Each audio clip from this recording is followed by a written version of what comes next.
Well, hello there, the internet. Welcome to another edition of the Breakfast Club with Got That Funk. Thank you for joining me.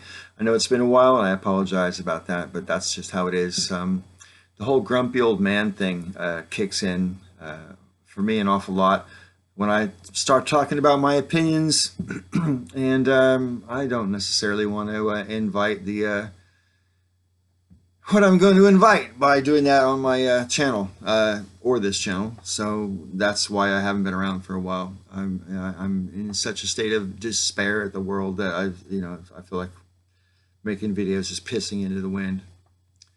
But here I am because I've been wanting to make a video on the subject of a brokered convention for some time now. But of course, I didn't think it would be prudent to do so before Super Tuesday happened. And now that Super Tuesday has come and gone, and the events that led up to Super Tuesday have come and gone, we have a much clearer sort of idea about the mess that we are looking forward to come the summertime and the Democratic Convention. You see, prior to Super Tuesday, or even I should say prior to South Carolina for that matter, Bernie Sanders had gone down on record many times as having said that whoever has the most votes come the convention should be the Democratic nominee.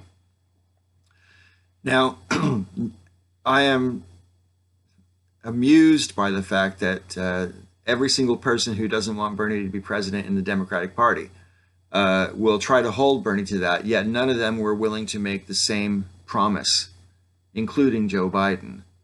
And I guarantee you that come the convention, if the math adds up by then to where Bernie's got like 46% of the pledged delegates and Biden's got 44, you're damn right Joe's going to fight to see if he can hoover up the rest to pass Bernie up. And Bernie will, of course, be working hard to hoover up any stray delegates that he can as well. Perfectly normal. Now, I personally think that if one candidate has over 40% of the delegates, and another candidate is more than 5 points behind them, the other candidate should be counted out completely.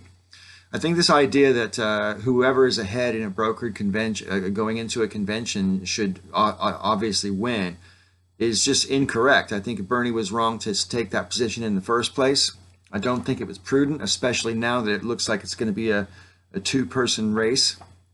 No disrespect to Tulsi Gabbard, but I don't think...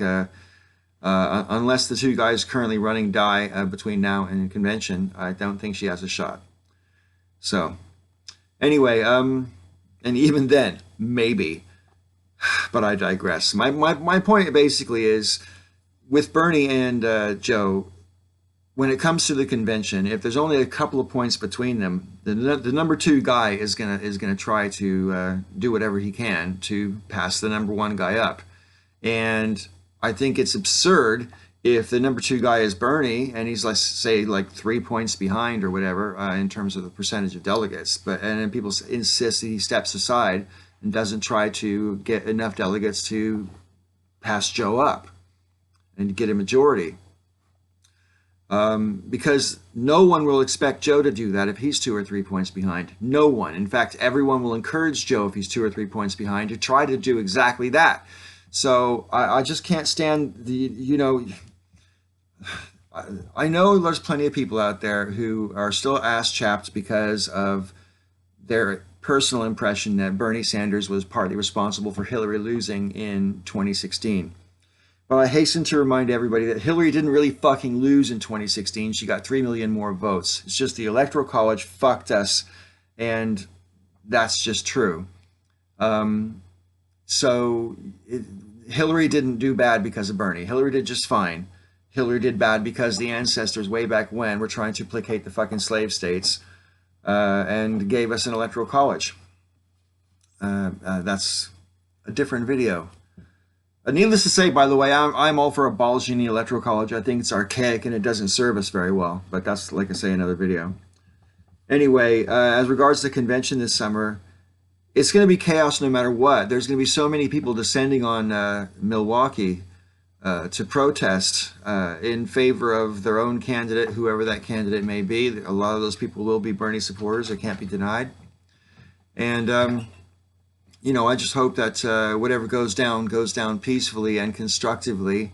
I am absolutely not a fan of political violence or any kind of violence at demonstrations in particular. I think there's a right way and a wrong way to conduct oneself at a demonstration, and violence is part of the wrong way. Anyway, what do you guys think about the prospects of a brokered convention? I think it's awfully convenient how after South Carolina, Amy and Pete just ducked fucking tail straight away and kissed Joe's ring. And I think that gave him a lot of push going into Super Tuesday, which I think surprised everybody, even the pundits. And then for him to get Bloomberg's endorsement after that was just like, why is that a good thing? Just a few days ago, everybody was saying what an evil guy Mike Bloomberg was and how bad he was for, you know, a candidate and everything. And all of a sudden, his endorsement matters, and his endorsement is something we're gonna like boost by making him the president of the World Bank or whatever. It's just fucking absurd. I don't know. Anyway, I digress. Maybe I've said that shit already. I don't know. I'm gonna wrap up the video. I want to thank you guys for watching. I look forward to your comments down below. And I'll see you again sometime soon, hopefully. Ciao.